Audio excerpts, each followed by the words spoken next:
Hi, this is the SONY Xperia XA2 and I'll show you how to change icon shape with the Icon Changer app on this device.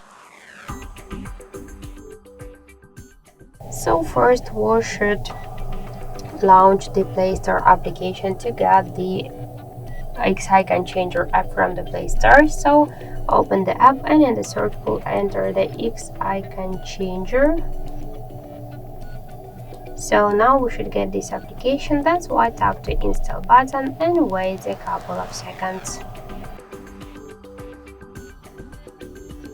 So after that, tap to open the app.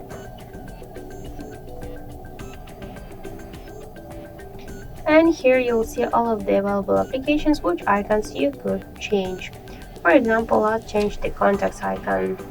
Here you could tap to edit icon to rename the application. Here we got library with different folders with the icons, you could use them, or to take a photo in camera app, or to use photo from your device gallery.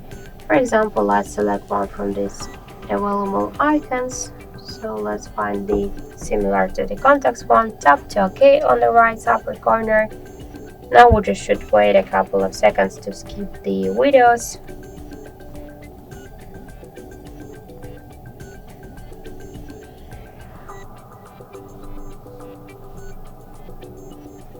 Now just tap on the X icon and tap to add. Item added successfully, so we could change next icon by the same way or to go to the desktop directly. So this is the new contacts icon here. That's it. Thank you for watching, and if you find this video helpful, leave thumbs up and subscribe.